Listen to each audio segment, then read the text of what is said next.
his name? Pucci. Pucci. Yes. Pucci sounds a little bit Romanian. Actually, you see, my wife gave the name. I find it a little bit non-common. So I said in the beginning, Pucci from Puccini. From the opera. Yes. From the opera. From the composer. The meaning to Pucci, is this a meaning? Pucci, it seems it's an old English word for doggy. Doggy, come here, something like this. So it fits perfectly. Yes. And it's funny, I chose Puccini and he likes music. He likes music that's played by a person. I have an ocarina. If I play the ocarina, he comes. A friend played the guitar. He went right away to hear the music, the guitar. It's ein musischer Hund, a musical dog. Yes. Actually, I think what we should learn from our martial arts, from becoming stronger and kind, it's that there are many ways of dealing with people, of helping them to raise. And one way is by love and understanding. By love and understanding, our community could turn in a marvelous persons, marvelous people. Yes. Not so much selfishness, it's a name, selfishness. No? Yes. Unconditional love, giving without taking. Exactly, yes. And being able to be generous in every situation. No, where is the question? Do you have examples for slow, fast movements, different heights, different animals, monkey, tiger, crane, what else? For example, this movement is very popular in Tai Chi. Coming here and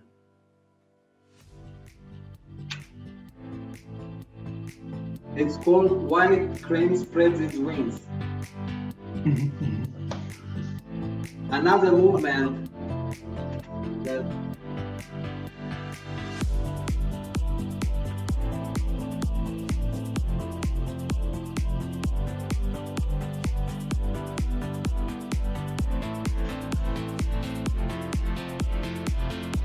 something like this. This is the snake in the grass. The golden cockerel in one leg.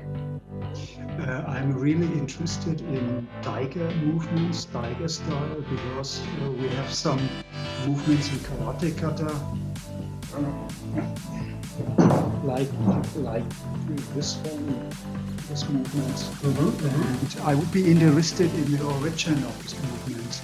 Do you have a tiger action about a tiger movements, maybe with some claws, open hands? In my experience is limited. I'm not experiencing the animal styles, the mantis, and as I said, in Tai Chi, there's not much practice about this, at least from what I know. It's more like in Wushu, in what people call Kung Fu, the Shaolin styles of animals. In Qigong, there's a routine called the 5 animals. And each exercise impersonates an animal. How old are you? I'm soon to be 50. Oh, I didn't estimate this. I thought you were much younger.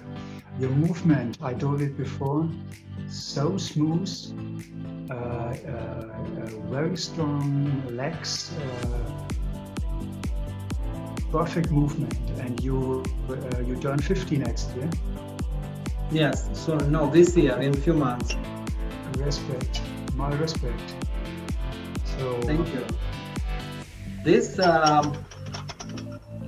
I could say that I know that somehow I look younger. I don't feel as I was in my young age, but happily that I'm not the same person. Because I'm much more experienced. Experience for me counts weights more than. In preparation of our podcast today, I looked a few of other Tai Chi practitioners from China and also international practitioners, especially guys from Germany. I found some original schools here in Germany. I think 3 schools exist here. And you are the smoothest. You are the strongest, Sebastian. Dankeschön, Dankeschön. High quality, really high quality. Maybe it's also your already sports background over the last decades.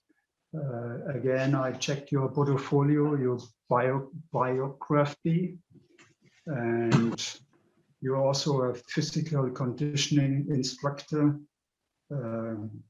personal trainer, Thai yoga, massage.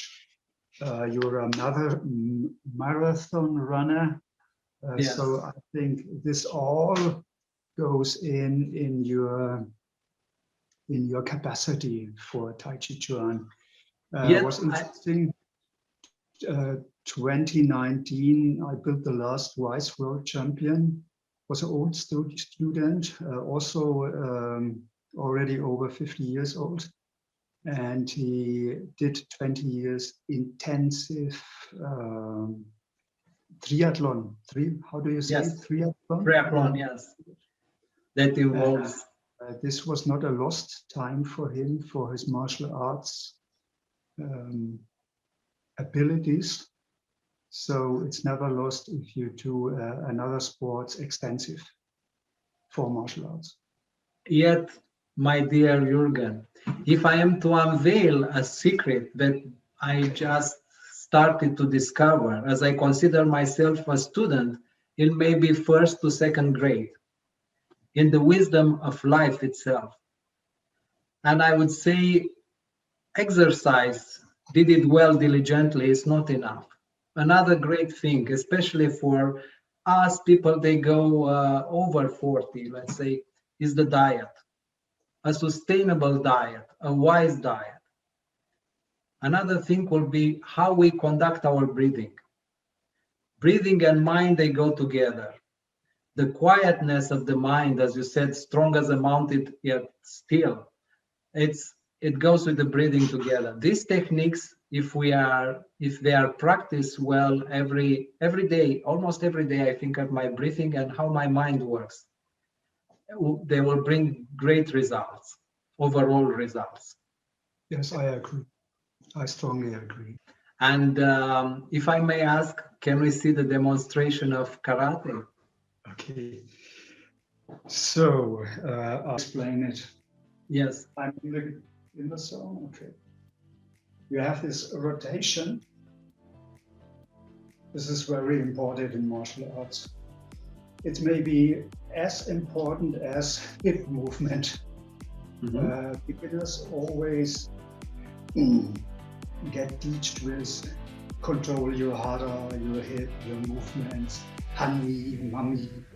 No, it's also the tools of the trade, how you use your tools, how they developed. So you need supination for blocks. You need pronation. Okay. And this is related to strong forearm muscles. My dear Juergen, if I may say, can you step one step back and move a little bit slower? It's too fast for the camera. It's interesting. Front punch is about 1/10 of a second to 2/10 of a second. Normally, it's impossible to block. This is an issue who often don't understand traditional martial artists. It's difficult to block such a speed movement. But I want to tell a little about the technique. That is rotation. You must build up the forearms. Normally, you start from the hip in traditional karate. The first innovation is shoulder, lift the arm, shoulder, and bicep, bend the arm. Yes. Normally you think about triceps and chest. bring it outward, but it's biceps and shoulder first. If you start with a rotation first, it's a perfect straight punch. If you don't start with a rotation, the elbow goes out. Okay. And hurts the joints, the ankles. Okay. So it's important to rotate first. Of I course, see. hips can bring a lot of energy. And a little secret is the front hand often is not so strong.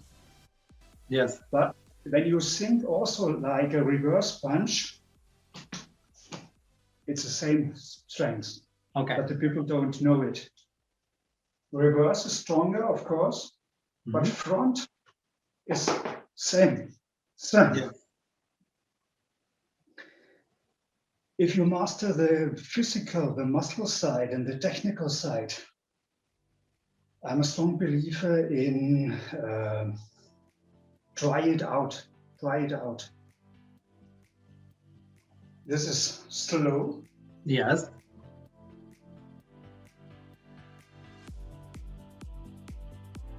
Until you reach the farthest point. Then the And last one, the very last moment. And then comes the focus.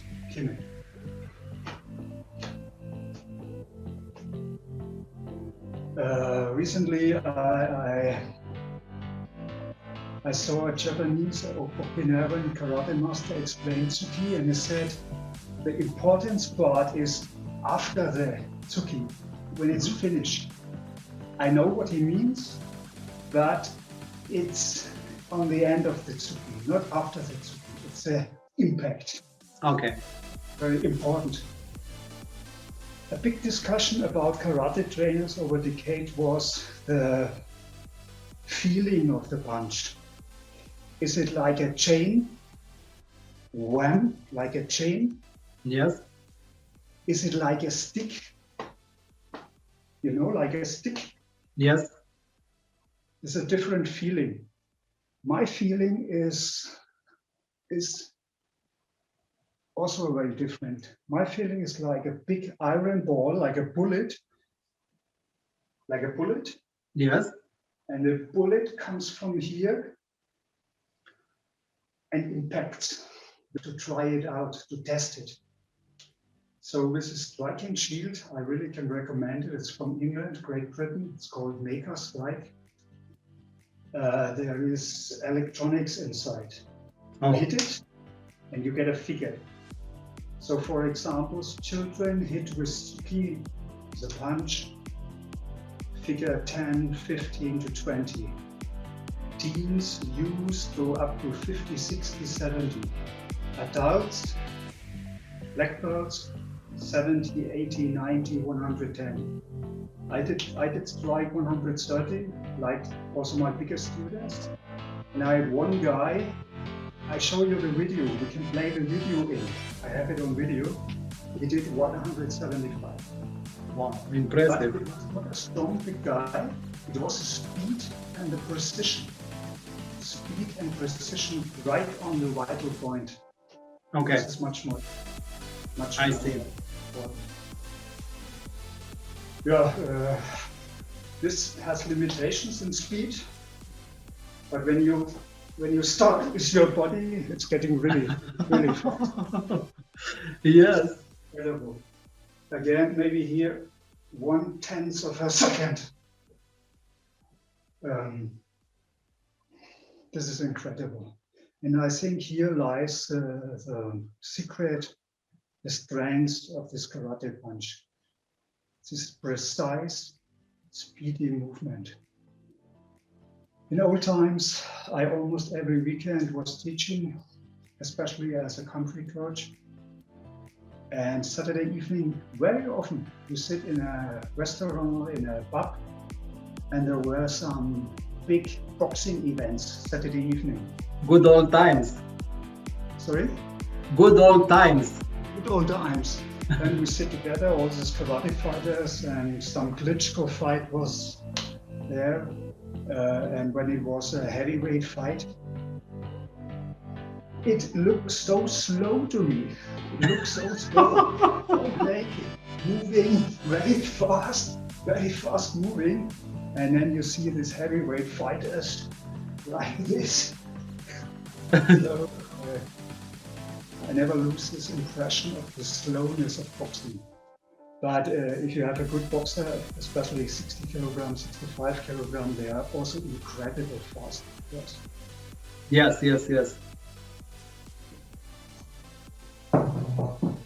Yeah, this is only Tsuki. You only can. You can only about Tsuki talk hours, only about the bunch. Oh, impressive! Very nice.